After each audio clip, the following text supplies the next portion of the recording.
บัดนี้เสื่อนฟังเรื่องมหาเวสสันดรสาดกอัตตมาสิบัลยายกเทศนาจาสอนเป็นคำก่อนอีสานและกระแสเสียงสันเสกฝากเป็นเอกลักษณ์ไว้ผู้ฟังได้หินตองขอเชิญพวกพี่น้องพ่อแม่สาธุชนหมดสุคนที่มาฟังให้จืดจำเอาไว้ตอนพระโพธิญาณไทยของเฮาเสวยศาสตร์เป็นพระเวสสันดรเจ้าได้ท่านสร้างแต่กุศลบารมีหลายล้นเต็มเปี่ยมได้บำเพ็ญนับว่าเป็นแนวทางได้ย่างตามงามล้นจังว่าคนใดหูกะทำตามข้องหีดหวนล้ำลึกนึกไว้คนนั้นประเสริฐหลายเวสสันดรนับว่าได้เป็นศาสตร์ท่านที่ยิ่งใหญ่องค์พระโพธิสัตว์ได้เสด็จจากแต่สวรรค์สันดุสิตเพิ่นวานานมองอยู่พระองค์เจ้าโพธิสัตว์ก่อนสิทัดมาเป็นองค์พระพุทธโคดมเจ้าอาตมาสินำมาเว้าจากสำเนาให้เห็นก่อนเป็นคติธรรมแทรกซ้อนวอนท่านให้หินตองขอเชิญส่วนพวกพี่น้องพ่อแม่สาธุชนฟังเอาเถิดสิเกิดผลประโยชน์มีพูนเพิ่มทศพรกันเริ่มหิมพานต์กสิตอหอดนครพุนละพ่อ13กันทวนจังจบมวนภาคเสียงพันพระคาถาตลอดเรื่องสมบูรณ์แบบเทศนาอัตตมาสิจาไขล่ำก่อนสอนเทศ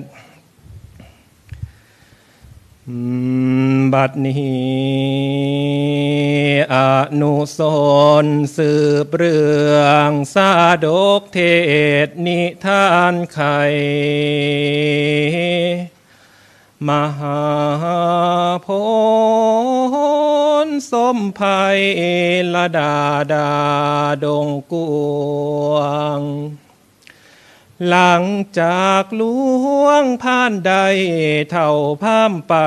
ตามซองมองเบิ่งเขาเล่าเยิ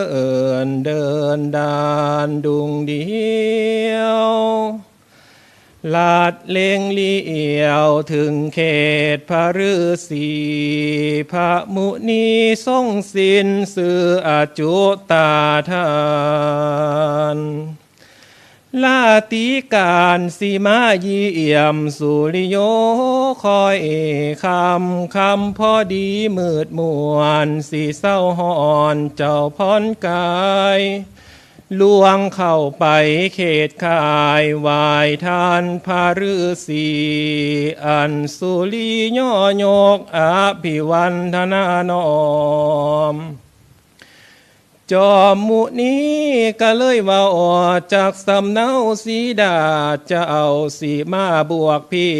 ถึงพี่เรื่องอีหยัง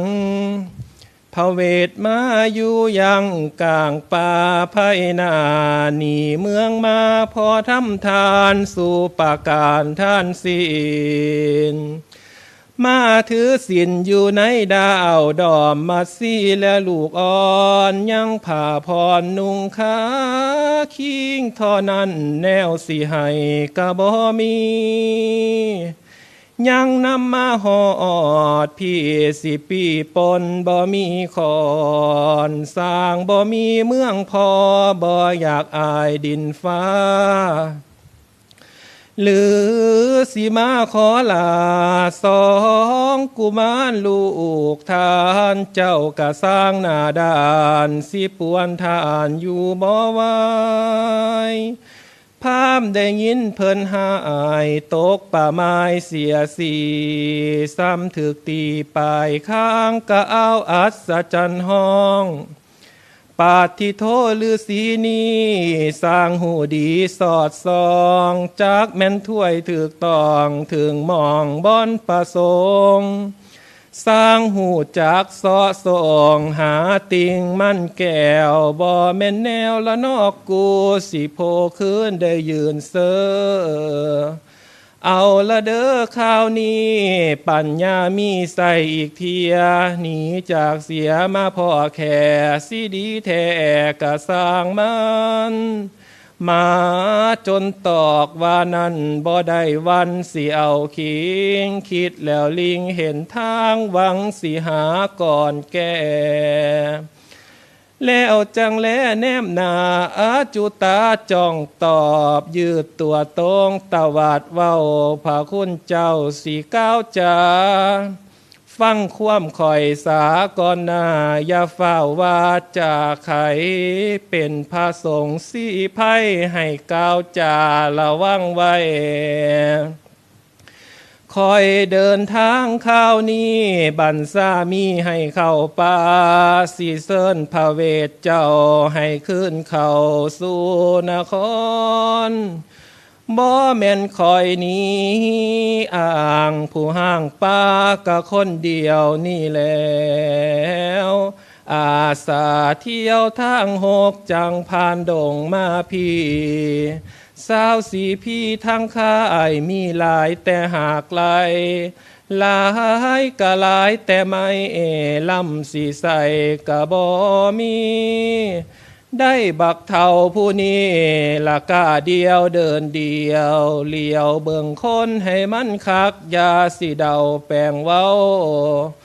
เป็นพระสงฆ์องค์เจ้าสำเนาให้มันมวนเห็นว่าพระสงฆ์คอยจังไหวสิขอยังแม่นอยู่นำ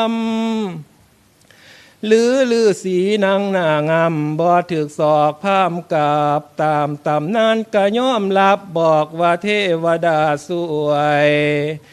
จังอวยให้พามยานมียังกะย่อมมอบผลผลามากไม่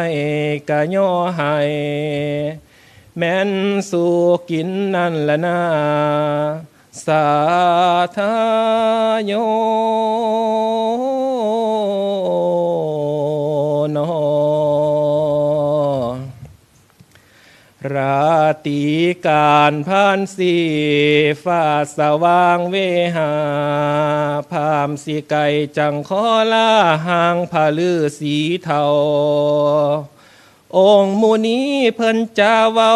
พันละนาบงบอกตะเว้นออกเด้อสีทางนี้ให้ท่านไปเขาลูกนั่นมีซื้อไว้คันธบาทดอยหอมไก่จากภูเขาหอมแม่นมหานาทีกวงภูเขาหลวงอยู่ทางนาไพนาเจ้ากวงใหญ่เดียระดาษมูไม่ไปนาสิหกหินเว้นจากแล้วสิเป็นแก้วอ่าวเหตุคือดังอินปูนแป้งละดาดาดแนวไม่สัตว์ในภายมีหลายโลนสารวนมากหมู่มองนั่นอยู่ห้องห่วยสากวงกวงสวรรค์ที่วางนั้นเป็นมองอยู่พระสันดรนาสะอ่อนที่อุทัศทุกสถานแถวนี้ พามยินดีได้ฟังแล้วก็เลยล่าตั้งท่า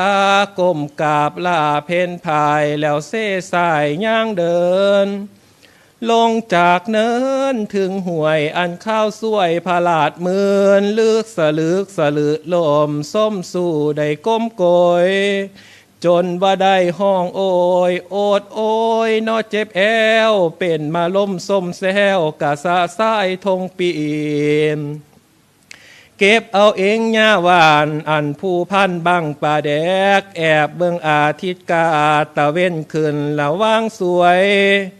เกือบสิมุดหมอดมวยก็สวยใหญ่จริงๆเพราะผู้หญิงละนอกกู้หาเอ้ยมันแสนกุมจังแม่นตันหาโหมกลุ่มใจละมัวมืดเปียกเหมือนหมอกมัวขันมัวมุ่งบ่หุ้งเองเท่าสิตายกะบ่เว้นบ่หูเด่นเห็นป่าจักสร้างถอนอแม่นของมักแม่นสิตายกะย่อมแล้วหมดสู่แนวกะเก็บเมียนถ้าหมุนเวียนแล้วเขียนที่จอดตะลี่ย่างเยินเดินเข้าแม่นป้ามุงถึงเขตโคงดงป่าไผ่น้ำ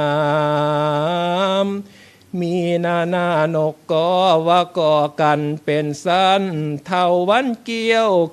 ย้อยกะย้อยย้อนเป็นมาลิงติงตอนยามยั่วเจ้าทั่วแดนดอกดูเดียละดาดดูสวยจังว่าแสงโนมกะซองกะแสงกะจังว่าคิงข้องไข่คิงไข่ต้นมะคาโค้งข้างข้าโคมไม้มูขะแนงต้นสะนาวแนวมูสมุนไพรแพงพวยผาละพาดเพื่อยเป็นผู้ภูมิหอยว่าตรงเต่งตั้งโยนต้นเตนห้างนิ่มเจ้าย้อนแกงแป่นต่อเพิงแมงผู้มาลินบินโบยบนละว่ายวนเวียนตอมต่อตามตายต้นตัวตายเตี้ย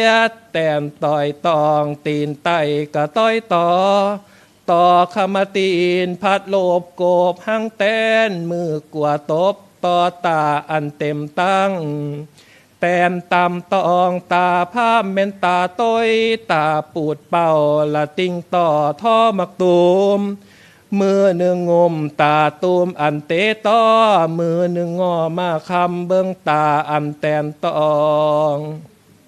หามาโนแม่นลงห้องหามึงเอ้ยแม่นโคตรสวยตอดวางเว้นกูบ่ห้องมาตองต่อยกะตาหามึงเอ้ยนอตอนนี้สรุปเว้าบ่อยากเว้าไปหลายเสียเวลาละน้อยายผู้อยากฟังกันนาขันสิจ้าเบิดเกียงอันเฟียงไฟไม่ป้าพันละนาบ่ทวนกะไหลล้วนเจ้ามากมีเพิ่นจังได้กล่าวสี่เอิ้นว่ามหาโพนแปลว่าแนวไพศาลใหญ่มหันละพันสอนสัตว์ในดงแดนนี้ขันหมูหมีทานีปลาทั้งงัวควายสร้างมาขันหมาเม่นละมางเมยมากหมูเก่งกวางปลาเสือสิงนกหัสดีลิงนกกะไยปานพญาสางบ่จักนำมาอ้างอยู่ตามทางพ่อพานมีนาหลากหล่นจนเอิ้นอ่านบ่ไหวสู้ศกเข่าป้าไม่ละมุ่งใส่พระสันดอนถึงยามนอนกับปีนแขนอยู่เทิงอยู่ปลายไม้จังว่าหลายวันได้แต่เดินไพ่ทวนทีหลายลาตีพานพรได้ถึงมองเจ้าป้องไม้เมื่อนั้นพามลวงใหญ่ว่าหอดเดินเนินสวรรค์อัศจรรย์งามงดดังพะลือสีว่าโอ โศกของเฮาจริงแจ้งบ่เสียแห้งที่มนป่าเห็นศาลาพระเวทแล้วพามเท่าอิ่มกระใจมือนี่เขาบ่ได้ตะเว้นไม่ตะเว้นบายได้ปิดยามเลิกบ่งามรอวันหลังจังสิไปตอนเศร้าตอนนี้นางมาสีเจ้าสิกลับมาจากป่าบ่เป็นท่าแท้แท้พระนางเจ้าสิบ่ยอมลูกกับแม่อยู่พ่ออ้อมเพียงหักเสมอตาไผสิมาพลอยพัดสีสวงคัดควงไว้ล้อนางไปในดาวให้ถึงข้าวหาเลิกมืออื่นเศร้าจังควรเขาว่าดุ้งคอคงสิได้อ่อนน้อยสมดังกระใจไม้นอนพักกายถึงดอยจังสิคอยให้มันแจ้งจึงจัดแจงนอนเล่นใจเย็นเย็นถ้ามือไม้100%จะต้องได้ก็โดยแท้ว่าแน่นอนจบบทบาทสิพักหออ่อนก่อนอวยยุติการมี80พาคาถาสิอวยสิลงแล้วมหาพ้นแม่นสุดเสียงสำเนียงเจ้าหอดด้านอวสานอ่านไว้สิลงแล้วก่อนลาโย